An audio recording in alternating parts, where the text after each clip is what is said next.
तो दोस्तों बाबर आजम ने कल सेंचुरी किया पीएसएल में, तो दिल की अथाह गहराइयों से बहुत बहुत मुबारकबाद। अब उस सेंचुरी के बाद मार्केट में एक चूरन बिकना स्टार्ट हो गया है कि भाई बाबर आजम को अगर 2026 वर्ल्ड कप में एज ओपनर खिलाया होता तो बाबर आजम पाकिस्तान को वर्ल्ड कप जितवा देता। कि भाई कप्तान सलमान अली आगा और कोच माइक हैसन ने बाबर आजम पे जुल्म किया जो उसको नंबर 4 पे खिलाया। अगर उसको पीएसएल की तरह ओपनर खिलाया जाता तो ऐसे ही जैसे पीएसएल में परफॉर्म कर रहा है ऐसे ही वर्ल्ड कप में भी परफॉर्म करता। जैसे पीएसएल में man of the match award ले रहा है वर्ल्ड कप में भी लेता। और मैंने तो एक जगह यह भी पढ़ा कि जैसे संजू सैमसन ने वर्ल्ड कप में परफॉर्म किया ऐसे बाबर आजम भी करता अगर बाबर आजम को ओपनर खिलाया जाता। और ये चीज तो आप लोगों ने भी नोट की होगी कि जब भी बाबर आजम को क्रिटिसाइज करो कि भाई पीएसएल में तो बड़ा परफॉर्म कर रहा है लेकिन वर्ल्ड कप में तो बिल्कुल फ्लॉप, मतलब टट्टी निकल गई थी।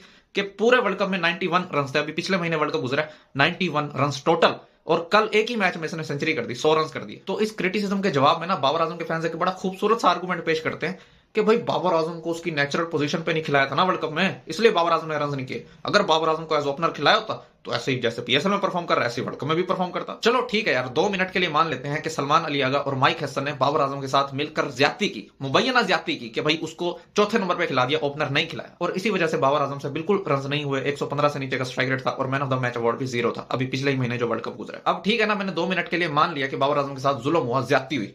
अब इसका मतलब तो ये है, बाबर आजम के जो फैंस हैं उनके आर्गुमेंट का मतलब तो ये है कि बाबर आजम ने जिन वर्ल्ड कप्स में ओपनिंग की थी उसमें तो भाई बाबर आजम ने छप्पर फाड़ दिए होंगे, रन ही रन, स्ट्राइक रेट मतलब हाईएस्ट। तो देख लेते हैं 2026 वर्ल्ड कप से पहले वाले 2 वर्ल्ड कप के जिसमें बाबर आजम खुद ही कप्तान था, मतलब कोई जालिम कप्तान नहीं था सलमान अली आगा जैसा, सही बाबर आजम खुद कप्तान था, और कोई जालिम कोच भी नहीं था माइक हसन जैसा। मतलब अभी जो 26 वर्ल्ड कप गुजरा इसमें तो बाबर आजम के साथ जुल्म हुआ, ज्यादती हुई, इसलिए 112 स्ट्राइक रेट था सिर्फ और रन भी नहीं हुए, सही है। Man of the match award भी कोई नहीं।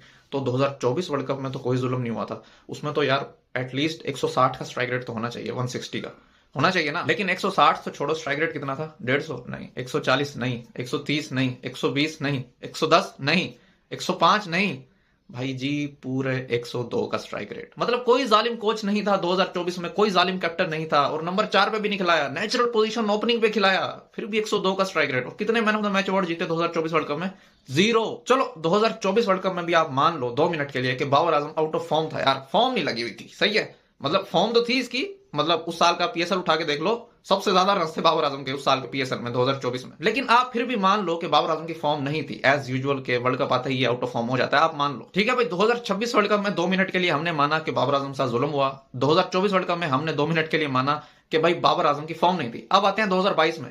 2022 तो भाई पीक ईयर था बाबर आजम के कैरियर का, cricketer of the year award लिया था, cricketer of the year award. अब 2022 में ज्यादती जुल्म का भी कोई मसला नहीं, कप्तान भी खुद है, जालिम कोच भी नहीं है, फॉर्म भी लगी हुई है, ठीक है ना, क्रिकेटर ऑफ द ईयर का अवार्ड। तो भाई 2022 वर्ल्ड कप में हक तो ये बनता है कि बाबर आजम का स्ट्राइक रेट होना चाहिए 180 का, क्योंकि भाई ओपनर आया, नेचुरल पोजीशन, कोई जुल्म ज्यादती भी नहीं हो रही, फॉर्म भी लगी हुई है। लेकिन 180 तो क्या 160 भी नहीं, 160 तो क्या 140 भी नहीं, 140 तो क्या 120 भी नहीं, 120 तो क्या 110 भी नहीं, 110 तो क्या 100 भी नहीं, 95 भी नहीं, 93 का स्ट्राइक रेट भाई, 93 का T20 वर्ल्ड कप में बाबर आजम का पीक ईयर में इतना स्ट्राइक रेट तो आजकल इंग्लैंड की टीम जब टेस्ट मैच खेल रही होती है तब भी नहीं होता। मतलब आप इमेजिन कर सकते हो कि एक खिलाड़ी अपनी पीक फॉर्म में, कैप्टन भी है, मतलब उसकी मर्जी चल रही है हर जगह, फिर भी उसका स्ट्राइक रेट 93 का। कितने man of the match award जीते, 0। और उसी 2022 वर्ल्ड कप के कुछ महीने बाद पीएसएल होता है, पीएसएल 2023, और उसमें फिर से बाबर आजम ने 500 प्लस रन कर दिए। तो भाई पॉइंट ये है कि बाबर आजम की बैटिंग पोजीशन, बाबर आजम की फॉर्म का कोई मसला नहीं है। मसला यह है कि ये एक है मीडियोकर थर्ड क्लास प्लेयर जो बायलैटरल्स में और पीएसएल में रन कर देगा,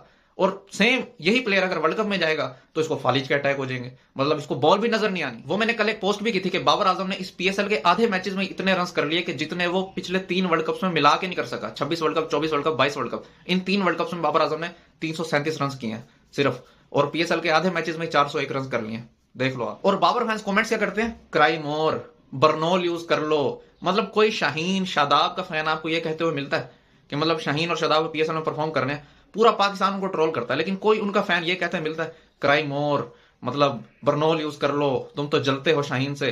भाई वो एक्सेप्ट करते हैं यार, उनका प्लेयर वर्ल्ड कप में फेल हो के आ रहा है तो पीएसएल में परफॉर्मेंस को सेलिब्रेट करके क्या फायदा। या चलो शाहीन शादाब के फैंस उनकी परफॉर्मेंसेस बताते हैं वर्ल्ड कप्स में कि भाई शाहीन ने वहां man of the match award जीता था और शादाब ने वहां man of the match award जीता था, सिर्फ पीएसएल में ही परफॉर्म नहीं कर रहे।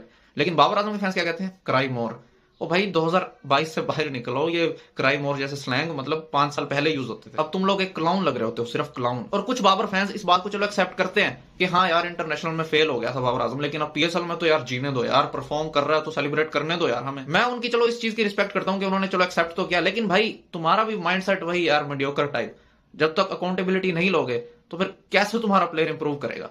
तुम्हारा दिल वही नरम हो गया ना पीएसएल की परफॉर्मेंस देके, वो एक मतलब कल भी बाबर आजम का कोई फैन मतलब कमेंट कर रहा था मेरी पोस्ट पे कि भाई तू तो पीछे ही पड़ रहता है बाबर आजम के, सारिम नाम है शायद, कि भैया पीएसएल में परफॉर्म कर रहा है तो पीएसएल की बात करो ना, इंटरनेशनल को क्यों बीच में लेके आ रहे हो। मतलब भाई अब इन पीएसएल की परफॉर्मेंसेस पे तुम्हारा दिल इतना नरम हो गया तो तुम्हारे ये एक्सेप्ट करने का क्या फायदा हुआ कि तुमने जो एक्सेप्ट किया कि हाँ चलो यार बाबर आजम फेल हुआ है वर्ल्ड कप्स में, लेकिन अब पीएसएल में तो यार सेलिब्रेट करने दो। क्या फायदा हुआ तुम्हारी इस एक्सेप्टेंस का। और हाँ ये तो मैंने आपको चलो पिछले 3 वर्ल्ड कप बताए हैं, एक इसका 2022 वाला T20 एशिया कप भी मिला लो भाई, 2022 में पीक ईयर इसका क्रिकेटर ऑफ द ईयर, उसमें एक 2022 एशिया कप भी खेला था इसने।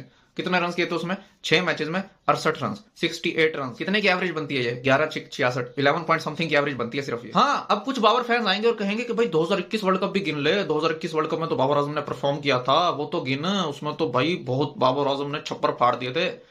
भाई तुम मतलब 2021 वर्ल्ड कप को परफॉर्मेंस कहते हो बाबर आजम की, मतलब यार कितने लो स्टैंडर्ड है तुम लोगों के, कितने लो स्टैंडर्ड।